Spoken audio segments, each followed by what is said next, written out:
আমরা কেউ কখনো এমন কোনদিন তৃণমূলে আসেনি যখন তৃণমূলের সুসময়, তৃণমূলে সাফল্য, কেউ সেই দিনে এসে তৃণমূলে নাম লেখাতে আসেনি।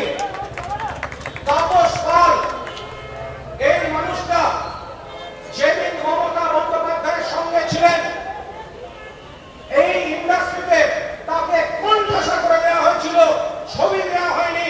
সিপিএম এর পা চেটে চলার যে শিল্পীরা, যে পরিচালকরা এই তাপস পালকে সেদিন কোণঠাসা করেছিলেন, আজকে তারা আলো করে মহামরণে বসে আছেন, ভাবতে লজ্জা হয়। যে অধিকার নিয়ে আমি সোমেন মিত্রের হাত ধরে বলেছিলাম চলুন তৃণমূল পরিবারে, আজকে আপনাদের পাড়ায়, আপনাদের মঞ্চে দাঁড়িয়ে আমি বলছি সোমেন মিত্র সার্বিক সিদ্ধান্ত, সার্বিক আবেগ, সার্বিক সম্মান দিয়ে যে সিদ্ধান্ত নেবেন আগামী দিন, আমার নৈতিক সমর্থন সোমেনদার প্রতি আছে এবং থাকবে। যখন শারদোৎসবের প্রাক্কালে দেবী দুর্গার বোধন হয়, দেবী দুর্গা কিন্তু নিজে থেকে সৃষ্টি হননি, 10টা অন্য দেবতা হাতে অস্ত্র তুলে দিয়ে বলেছিল তুমি আমাদের প্রতিনিধিত্ব করো অসুর বিনাশের জন্য। 10 রকম শক্তি মমতা বন্দ্যোপাধ্যায়ের হাতে অস্ত্র তুলে দিয়েছিল।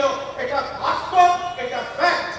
আজকে শারদা কাণ্ড আমার ঘাড়ে চাপিয়ে দেওয়া হয়েছে। শুনে রেখে দিন, দুদিন আগে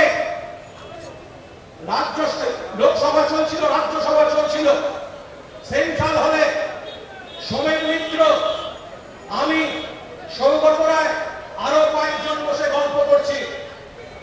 সোমেনদা সাক্ষী, ওপরে ঈশ্বর সাক্ষী। অধ্যাপক সৌগত রায় আমায় বললেন সারদা তো অনেকটা থিতিয়ে এসেছে, তোমার কোনো চিন্তা নেই। আমি সোমেনদার সামনে সৌগত রায়কে বলেছিলাম আমি কুণাল ঘোষ আপনাদের বলছি